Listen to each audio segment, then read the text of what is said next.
আজি দেওবাৰ 2025 চনৰ 1 জুন। আজি বিশ্ব অভিভাৱক দিৱস।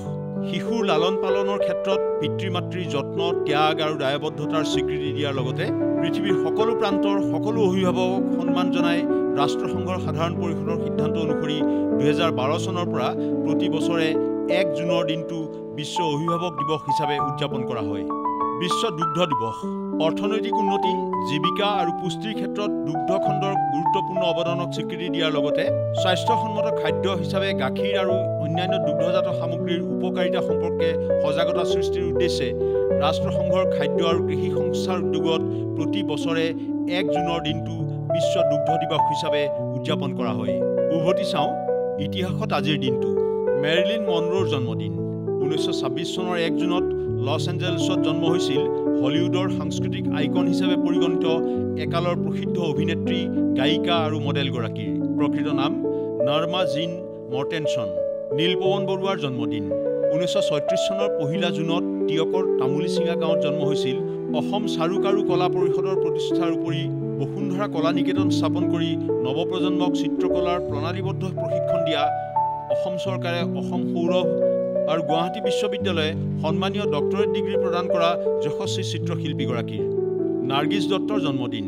1929 চনৰ 1 জুনত বেংগল প্ৰেচিডেন্সি কলিকতাত জন্ম হৈছিল বৰসাত, আৱাৰা, শ্ৰী 420, মাদাৰ ইণ্ডিয়া আদি চলচ্চিত্ৰত স্মৰণীয় অভিনয় কৰা পদ্মশ্ৰীৰে সন্মানিত প্ৰথমগৰাকী অভিনেত্ৰী তথা ভাৰতীয় চিনেমা ইতিহাসৰ অন্যতম শ্ৰেষ্ঠ অভিনয় শিল্পীগৰাকীৰ প্ৰকৃত নাম ফাতিমা ৰছিদ। নীলম সঞ্জীৱ ৰেড্ডিৰ মৃত্যু। 1996 চনৰ 1 জুনত 83 বছৰ বয়সত বাংগালুৰুত মৃত্যু হৈছিল অগ্ৰণী স্বাধীনতা সংগ্ৰামী, অন্ধ্ৰপ্ৰদেশৰ মুখ্যমন্ত্ৰী, কেন্দ্ৰীয় মন্ত্ৰী আৰু দুবাৰকৈ লোকসভাৰ অধ্যক্ষ হিচাপে কাৰ্যনিৰ্বাহ কৰা ভাৰতৰ ষষ্ঠ ৰাষ্ট্ৰপতিগৰাকীৰ। নিৰ্মল প্ৰভা বৰদলৈৰ মৃত্যু। 2004 চনৰ 1 জুনত 70 বছৰ বয়সত মৃত্যু হৈছিল কাব্য সংকলন সুদীৰ্ঘ দিন আৰু ঋতুৰ বাবে সাহিত্য একাডেমী বঁটা লাভ কৰা অসম সাহিত্য সভাৰ প্ৰাক্তন সভাপতি তথা যশস্বী কবি, গীতিকাৰ আৰু লোক সংস্কৃতিৰ গৱেষকগৰাকীৰ। CNN-ৰ আত্মপ্ৰকাশ। 1980 চনৰ 1 জুনত বিশ্বৰ প্ৰথমটো 24 ঘণ্টীয়া টেলিভিছন নিউজ নেটৱৰ্ক CNN-এ আত্মপ্ৰকাশ কৰে। আটলাণ্টাৰ মুখ্য কাৰ্যালয়ৰ পৰা টেড টাৰ্নাৰৰ পৰিচয় পৰ্বৰ পিছত ডেভিড ৱাকাৰ আৰু লয়েছ হাৰ্ট স্বামী-স্ত্ৰীয়ে চেনেলটোৰ প্ৰথমটো নিউজকাষ্টৰ এংকৰ কৰে। পোহৰ প্ৰদূষণ আইন প্ৰণয়ন কৰা প্ৰথম দেশ। 2002 চনৰ 1 জুনত চেক গণৰাজ্য পোহৰ প্ৰদূষণ আইন প্ৰণয়ন কৰা প্ৰথমখন দেশ হিচাপে পৰিগণিত হয়।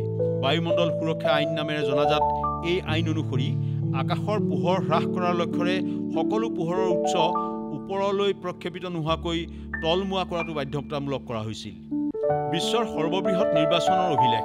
2024 চনৰ 1 জুনত সামৰণি পৰা ভাৰতৰ সাধাৰণ নিৰ্বাচনত 642 নিযুত লোকে ভোটদান কৰি ইতিহাসৰ সৰ্ববৃহৎ গণতান্ত্ৰিক নিৰ্বাচনৰ এক নতুন বিশ্ব অভিলেখ গঢ়ে। 19 এপ্ৰিলৰ পৰা 7টা পৰ্যায়ত অনুষ্ঠিত এই নিৰ্বাচনত সৰ্বমুঠ 96 কোটিৰো অধিক ভোটাৰৰ 66.3% ভোটদান কৰিছিল। ভাৰতৰ প্ৰথম ডিলাক্স ৰেল প্ৰৱৰ্তন।